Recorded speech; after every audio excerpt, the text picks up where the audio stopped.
Buenos días, amigos. Bienvenidos a este su canal digital Objetiva Comunicación Creativa y sobre todo a este espacio La Palestra, el espacio que se hizo para analizar los grandes temas nacionales. Hoy tenemos un invitado de superlujo, es el presidente de la Sociedad Mexicana de Geografía y Estadística, el maestro Hugo Roberto Castro Aranda. Maestro, muchas gracias por aceptar esta invitación a La Palestra y al canal digital Objetiva Comunicación Creativa. Maestro, encantado. ¿nos puede usted explicar? Tengo entendido que la Sociedad Mexicana de Geografía y Estadística es la primera de América Latina y la cuarta en el mundo. ¿Nos puede usted dar algún bosquejo histórico de cómo se fundó esta sociedad en el siglo XIX y qué es actualmente la sociedad? En un país muy joven, una república que no tenía ni 15 años de haber sido fundada, y después del duro parto que tuvo a principios del siglo XIX, el primer gobernante que pensó en las posibilidades de constituir bien el Estado mexicano con todos sus órganos para conocer el país, para conocer su población y para saber exactamente de qué manera tendría que gobernar un país tan vasto, que entonces lo era, mucho más que hoy. Don Valentín Gómez Farías, de acuerdo con su secretario de Relaciones Interiores y Exteriores y con un científico muy importante de la época, formado en Europa, pero nacido en México, decidió generar para asesorar al gobierno mexicano y al Estado la sociedad en el año de 1833. Esta es un hito en la historia de América porque no existía en ese momento ninguna sociedad científica, si bien antes hubo algún intento por parte del grupo médico de formar una sociedad y hacer una publicación allá por los años 1774. El Colegio Médico en Guanajuato lo intentó. Ahora bien, esta sociedad nace en 833 y permanece hasta la fecha. Tiene 188 años de edad. Nació como Instituto Mexicano, como Instituto Nacional de Geografía y Estadística, y hoy es la Sociedad Mexicana de Geografía y Estadística. El presidente Valentín Gómez Farías fue el impulsor de esta sociedad. ¿Y cuál era el objetivo en ese momento de esta sociedad? ¿Y cuántos miembros tenía y cuántos tiene actualmente? Básicamente el objetivo de la sociedad era encontrar, describir, sistematizar y apuntar cómo se tendrían que utilizar los recursos del país. Me explico. Por recursos del país, lo primero que se entiende es la población. Si bien en 1790 hubo un censo, este censo no era conocido, sino que permanecía en diferentes sitios de los archivos del país. Y el único que había conocido algunos datos de ese censo, Alejandro de Humboldt, había dado a conocer un monto aproximado de la población, de manera que en 1833 los mexicanos no sabíamos cuántos éramos. Se le encomendó saber este recurso.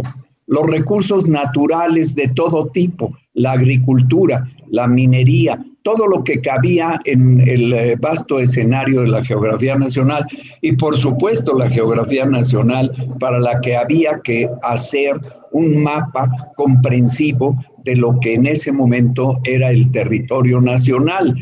Entonces, usando la geografía y la estadística, que eran dos instrumentos que en ese momento estaban creciendo en el mundo y que estaban siendo utilizados en los diferentes países, se le encomendó aconsejar al Estado mexicano qué era lo que había que hacer con esta vastedad. Por su naturaleza, la geografía requiere el auxilio de todas las ciencias y eso exigió entonces que la sociedad fuera no una sociedad dedicada a la geografía, sino una sociedad que usara de la geografía y la estadística, y tuvieron que concurrir todas las ciencias. de modo que se invitó a los mexicanos que en ese momento conocían de las diferentes ciencias que estaban establecidas en el mundo y que no eran muchos.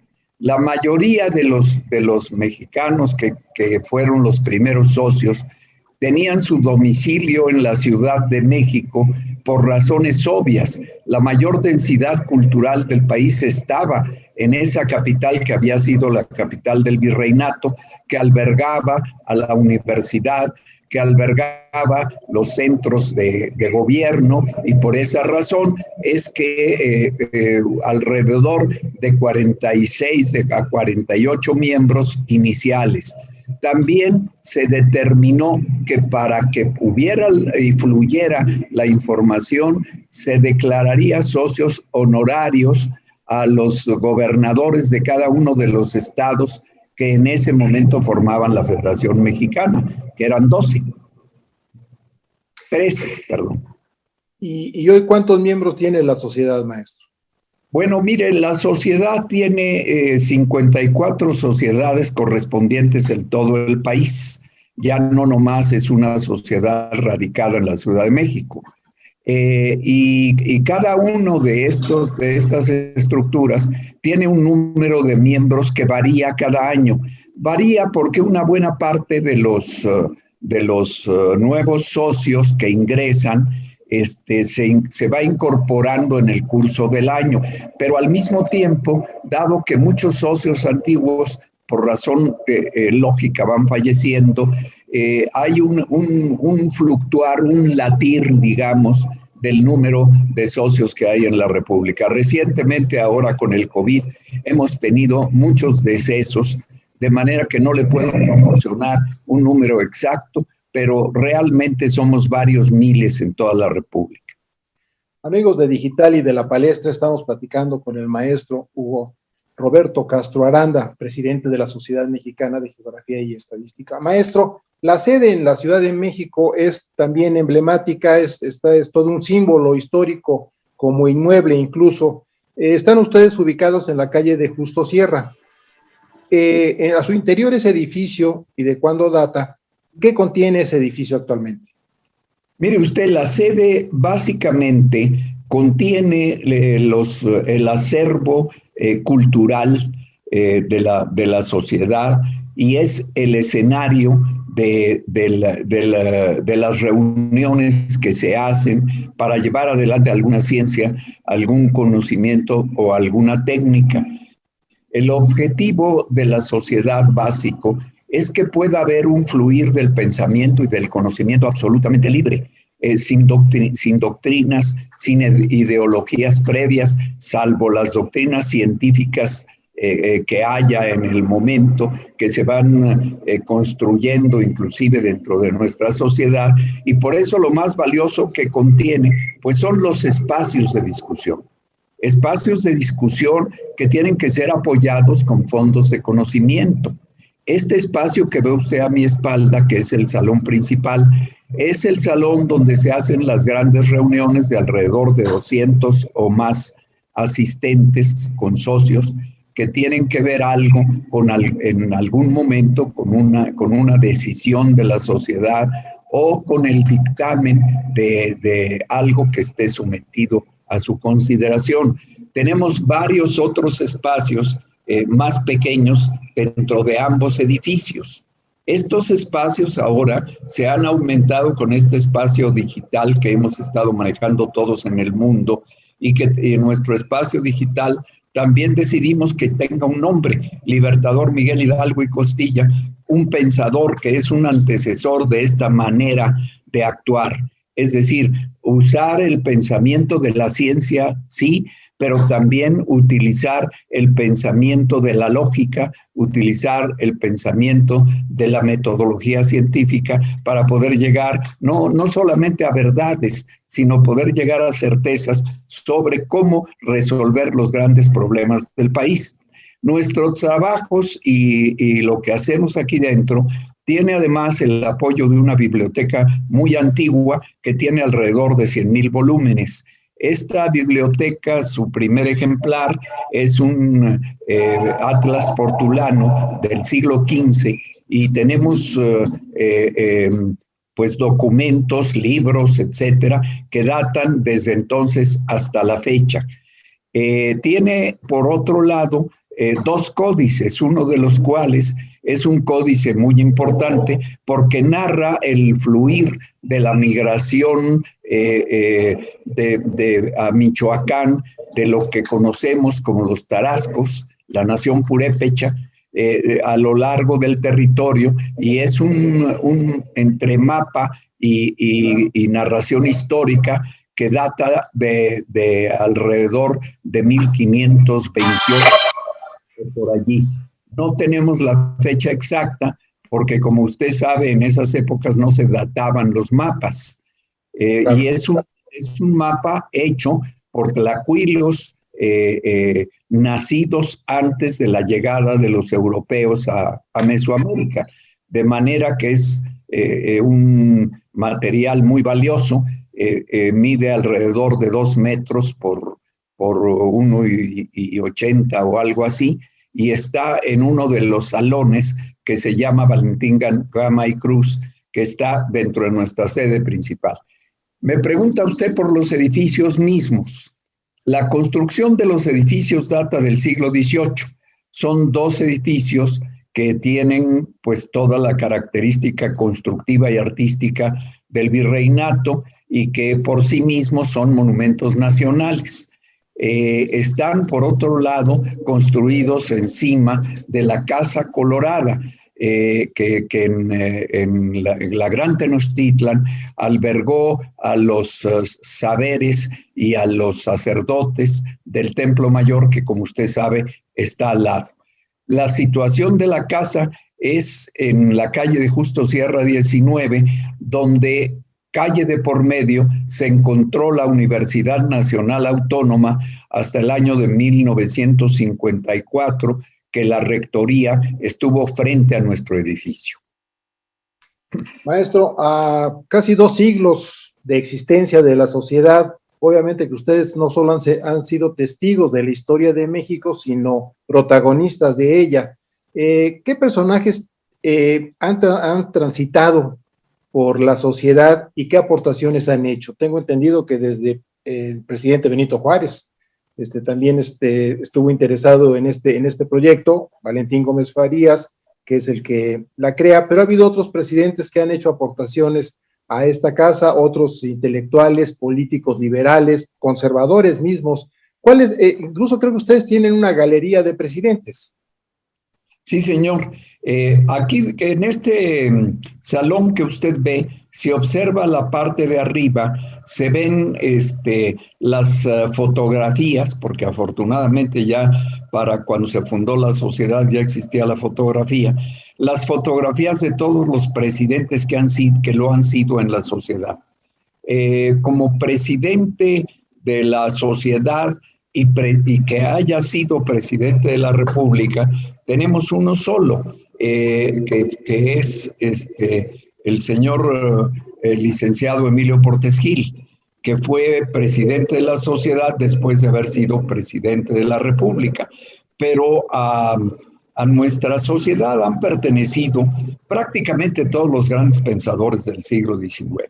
De memoria le digo, comenzando por don Valentín Gómez Farías, que era un médico no solamente afamado, sino un científico muy importante de ese siglo. Estuvo en nuestra sociedad don Ignacio Ramírez, estuvo don Ignacio Manuel Altamirano, estuvieron los 2 hermanos Miguel y Sebastián Lerdo de Tejada, don Andrés Quintana Roo, a finales de su vida también estuvo dentro de nuestra sociedad, un abogado brillante de su época. Haría yo un listado interminable porque realmente el número fue muy grande, muy grande. La Sociedad de Geografía y Estadística en el siglo XIX fue el lugar, diría yo, si no único, fue el lugar donde se discutió toda la ciencia, la técnica y la política de ese siglo, en términos de política como teoría política. Y por el otro lado, fue la que hizo nacer las grandes instituciones de la geografía, de la estadística, de la astronomía, de la medicina, y la Universidad Nacional, que también nace allí porque don Justo Sierra fue uno de los miembros de nuestra sociedad. Discúlpeme, yo realmente tendría que prácticamente tener a la vista una lista para decirle, mire, fulano, mengano y perengano.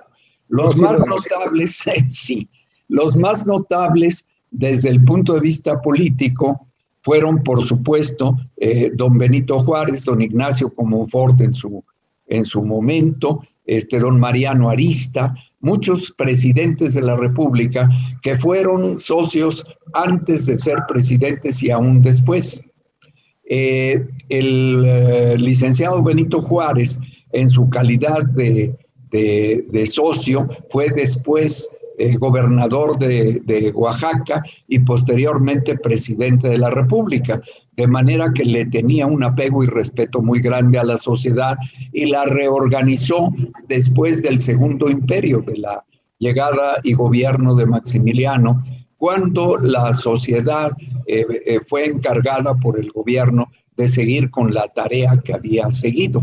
Pero dentro de la sociedad hubieron socios que estuvieron en la comisión que políticamente fue a ofrecerle a Maximiliano la corona, y entonces el presidente Juárez exigió que esos socios salieran de la sociedad porque habían sido juzgados como traidores a la patria por más de una cuestión, no por razones interiores de la sociedad, sino por el hecho exterior. Puedo decirle grandes médicos, el nombre que usted me diga de un médico del siglo XIX, prácticamente toda la colonia de los doctores tiene nombres de socios de la Sociedad Mexicana de Geografía y Estadística. Incluso uno de estos médicos famosos pronto, si las cosas salen bien, será trasladado a la Rotonda de las Personas Ilustres, debido a que, además de haber sido un gran científico, fue un gran músico, lo cual ha sido toda una sorpresa reciente de la que vamos a hablar pronto. Se llamó Aniceto Ortega. Existen en la Ciudad de México varias calles, inclusive con su nombre en varios lugares. ¿Qué le diré a usted? Orozco Iberra, Guillermo Prieto, José María Vigil, Ignacio Vallarta, Alfredo Chavero, el doctor Schultz, don Vicente Riva Palacio, un gran defensor de la patria, historiador, etc. Eso en el siglo XIX.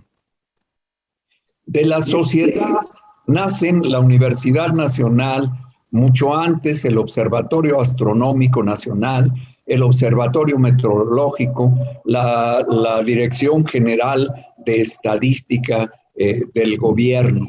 Y podemos pegar un salto para llegar al presente, porque si no, lo cierto es que es ya una historia tan larga que si nos ponemos a ver nada más estos hombres, no acabamos. No acabamos, claro. Usted verá en nuestro salón ahí dos cuadritos que son grandes, son los retratos de don Ignacio Manuel Altamirano y de don Ignacio Ramírez, dos de los grandes pensadores del siglo XIX. En este siglo, podemos hablar de muchos. Un presidente de la República que fue miembro de la sociedad hasta el final, ya dijimos, entre otros, pero que permaneció yendo a sus sesiones, fue don Adolfo Ruiz Cortines, de quien poco se sabe que era un gran estadígrafo. Era un hombre que sabía muchísimo de estadística y por tal razón ingresó a la sociedad. Fue inclusive director general de estadística antes de ser presidente de la República. Tenemos también la presencia de Miguel Alemán, que fue socio de nuestra sociedad como abogado desde antes de serlo y que siguió siéndolo, siendo presidente de la República.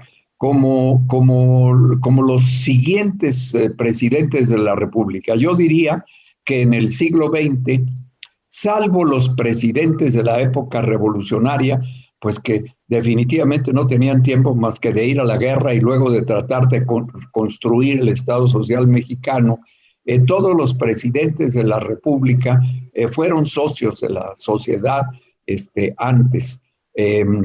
Solo ya después de Ernesto Zedillo hacia acá, ninguno lo ha sido. Pero hasta inclusive don Carlos Salinas de Gortari fue miembro de la Sociedad Estadística antes de ser presidente. Fue en sus épocas de practicante de la profesión de economía. Ahora, de los grandes intelectuales tenemos a Miguel León Portilla, tenemos a Matos Moctezuma, el gran arqueólogo que fue... El Templo Mayor. Sí, el Templo Mayor, don Miguel León Portilla, acaba de fallecer. Sí. En el caso de la arqueología, todos los grandes arqueólogos del siglo XX han pertenecido a la sociedad. Los grandes médicos, tardíamente, después de la Revolución, podemos hablar de don Gustavo Vaz. También le puedo decir que fue presidente de la Sociedad Mexicana de Geografía y Estadística, gran secretario de Relaciones Exteriores y extraordinario embajador, don Jaime Torres Bodet, y el otro extraordinario que estoy tratando de recordar su nombre porque ahorita con la pregunta de usted me chocan y me cuesta trabajo recordar que fue presidente de nuestra sociedad, fue gobernador del Estado de México, secretario de Relaciones Exteriores y tiene su casa, la Casa del Risco, que está aquí en San Ángel. Se me va en este momento el nombre, por Dios. ¿Gustavo Vaz?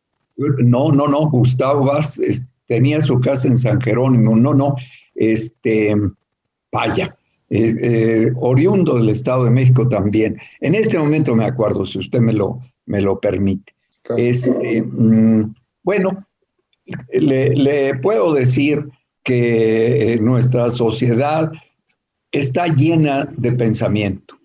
Lo que más tenemos dentro de nuestra sociedad son muchos documentos autógrafos, desde que don Ignacio Manuel Altamirano, su archivo personal y correspondencia completos, los dejó a la Sociedad Mexicana de Geografía y Estadística, y están en nuestra biblioteca.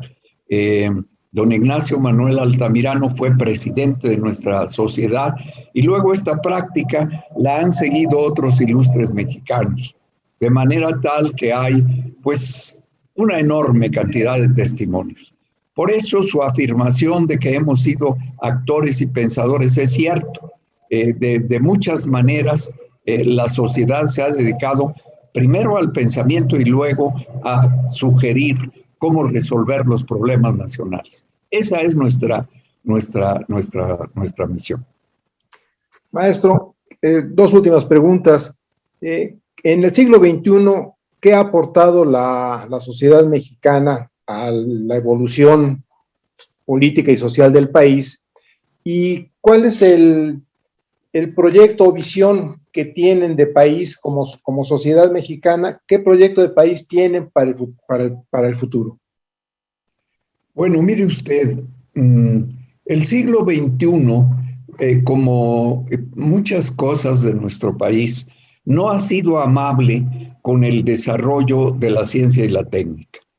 Tengo que decir que la ciencia y la técnica en México llegó a tener una gran, ya me acordé, Isidro Favela, perdóneme, Sí. Don Isidro Favela. Regreso. El desarrollo de la ciencia y la técnica en México a partir del año 2000 ha venido a menos. No porque haya menos científicos o técnicos o grandes pensadores que en el terreno de la cultura han aportado muchísimo en lo personal, pero no tenemos, como tuvimos en el pasado, un propósito general al país de desarrollo de la ciencia y la tecnología. Esta es una situación que tiene que corregirse, pero que nosotros tenemos que decir que nos alcanzó a nosotros también.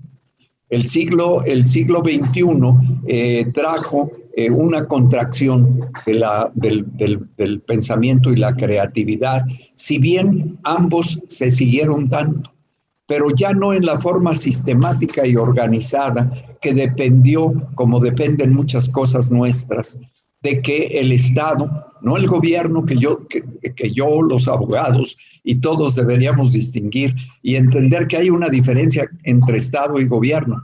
Estado somos todos, la población, el territorio, las leyes, el gobierno mismo y las instituciones, mientras que el gobierno, todos lo sabemos, está limitado a una estructura con 3 poderes que se renueva periódicamente. Esto nos hace decir que el Estado mexicano, debido a que el gobierno, como en muchas otras áreas, estuvo abandonando campos para dejarlos sueltos, listos a que crecieran por sus propios medios, en el campo de la ciencia y la tecnología, no llegó a tener, ni tiene todavía en este momento, un proyecto de desarrollo de la ciencia y la técnica. Lo tiene la universidad en cada una de sus escuelas, lo tiene el Politécnico, lo tiene la UAM, lo tienen las universidades estatales. Pero estos proyectos acaban siendo proyectos parciales. No hemos logrado ya en el siglo XXI juntar los recursos de pensamiento y por supuesto los recursos económicos que permitan un desarrollo de la ciencia y la tecnología que apunte al desarrollo de la sociedad mexicana y a resolver los grandes problemas nacionales. Por el contrario, los gobiernos del siglo XXI, empezando un poco antes, se dedicaron a hacer lo que ya ocurría en el comercio, a importar ciencia y tecnología extranjera para resolver problemas nacionales. Y todo esto no nos queda a la medida. Cuando usted quiere comprar un traje, no se compra un traje grande, ni un traje chico. Y hemos estado comprando ciencia y tecnología chica y grande y no la permítaseme el tropo. Necesitamos una tecnología a la medida de las necesidades nacionales. Siempre que, por ejemplo, hay sequía en el norte, hay inundaciones en el sur, y desde hace mucho los ingenieros hidráulicos mexicanos y los grandes constructores aconsejaron que se debería llegar a establecer una conexión entre ambas dotaciones hidráulicas para que de esa manera el país resolviera sus problemas periódicos de sequía que se reflejan en la agricultura, en la ganadería y por supuesto en la vida de las ciudades, como amenazó este mismo año de ocurrir. Hay que emprender grandes obras de largo plazo y eso a veces, sobre todo ahora, desde que las alternancias dan lugar a que un gobierno abomine del gobierno anterior, no permite que haya soluciones de largo alcance. La ciencia, la técnica, la naturaleza, la humanidad, necesitamos soluciones de largo alcance. Por eso es que nosotros vamos a realizar un congreso sobre el agua y un congreso sobre la producción de alimentos y un congreso sobre la energía, un congreso interior con nuestros socios e invitaremos desde luego a saberes del exterior para poder llegar a aconsejar, reaconsejar en muchos casos qué es lo que se tiene que hacer hasta el futuro. Cuando uno ve que un gobierno plantea proyectos de largo plazo, tiene que aplaudirle cualquiera que sea el signo ideológico o el partido del que provenga, porque la realidad es que México necesita hoy como nunca soluciones científicas y técnicas que puedan ejecutarse en el largo plazo. Eso no quiere decir que quienes estamos dedicados a pensar y hacer los proyectos hoy, o quienes somos profesores, tengamos siempre la razón. Muy a menudo no la tenemos porque la ciencia también se equivoca. Y se equivoca no porque no aplique los conocimientos de la época, sino porque llegan conocimientos nuevos y los desplazan. Y eso hace que siempre haya una posibilidad de un mejor conocimiento o de una mejor solución que desplaza a la que estaba en lo anterior. Con esto lo que quiero decir es que un proyecto de hace 100 años no es aplicable hoy, porque hoy sabemos mucho más que hace 100 años. Lo que la sociedad aconsejó hace 100 años en el terreno de la ingeniería sigue siendo aplicable en algunos campos, pero en otros no. Y esta es una de las razones por las que siempre hay que estar pensando y la ciencia se tiene que estar renovando. Pero hay que invertir en ella. No se puede hacer de otra manera. Y en México las empresas no invierten en desarrollo tecnológico. Todo lo importan. En general, hay honorables excepciones. En el siglo XX sí hubo investigación por parte de las empresas paraestatales, generalmente, pero ahora pues prácticamente las empresas paraestatales ya están muy limitadas. Entiendo que se está haciendo una reconstrucción y por eso nosotros creemos que la única forma de crear futuro es pensar a largo plazo. Por eso en nuestra sociedad sostenemos que el pensamiento no debe detenerse. Pensamos que debemos construir, aunque sea para otros los que lo hagan, otros que vean los frutos, pero seguir pensando, seguir creando, ha sido nuestra obligación y nunca nos hemos detenido. Sí se ha frenado al país y esto lamentablemente es algo que hay que corregir y ojalá instituciones como el CONACYT, que tiene una amplitud nacional, lo hagan pronto. La NUYES, que pronto contribuya a que haya un plan nacional de desarrollo científico y tecnológico. Ojalá lo haya. Hacemos votos por ello. Nosotros contribuiremos con lo que podamos, organizadamente en la sociedad y en lo individual, que somos muchos mexicanos a lo largo del país. Y en el extranjero, porque tenemos muchos socios honorarios mexicanos y extranjeros. Maestro, ¿y cómo ve el México del 2050? El México de 2050 va a depender del México del 2021 y del 2020 y para atrás. Bueno, dependemos todavía en muchas cosas del México de 1521. Es importante que sepamos que la raíz sigue estando ahí, que la raíz está en nosotros. Si nos miramos unos a otros, veremos que lo que ocurrió en 1521 constituyó a nuestra población demográfica, territorial y, por supuesto, biológicamente. Hemos tenido presidentes de todas layas, de ojitos azules y presidentes incluso afroamericanos, como se dice hoy. Don Vicente Guerrero, que es un ejemplo, don Juan Álvarez, que es otro ejemplo, y también hemos tenido presidentes de ojos azules. Es decir, en México no existe la tendencia a la discriminación el día de hoy porque estamos muy mezcladitos. El México del 2050 va a estar mejor mezclado.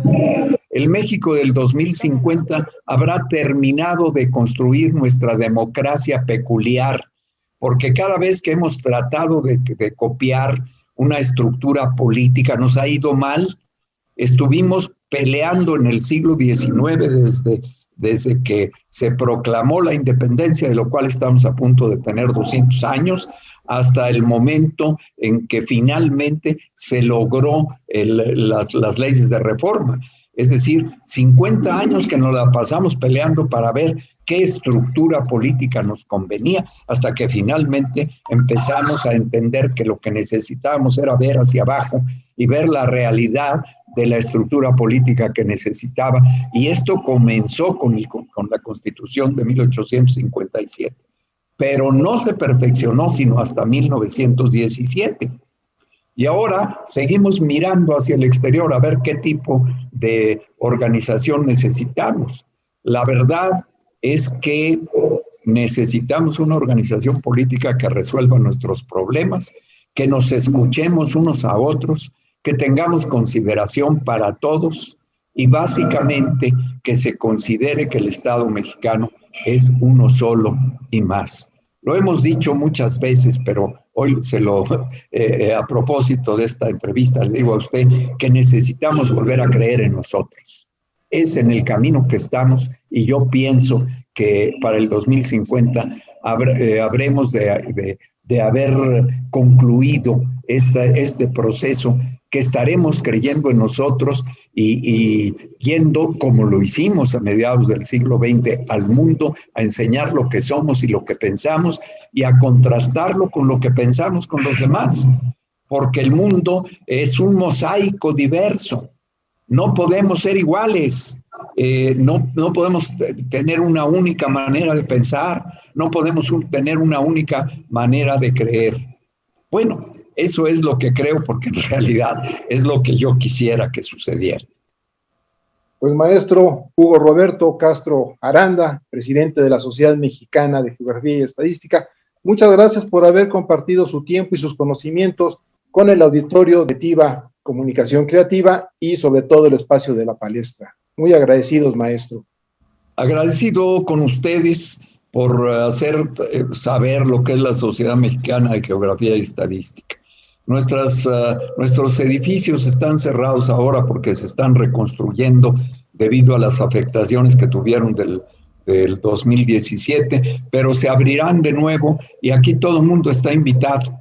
La realidad es que cualquiera que piense en el sentido que piense, sea lo que piense, sepa lo que sepa, le pedimos que venga a pensar aquí, porque aquí la única limitante es el respeto mutuo, que no hablemos de temas electorales o temas religiosos, porque eso suele separar y a veces no tiene reparación, pero el pensamiento une. Y cuando se es honesto, el pensamiento es un camino al entendimiento.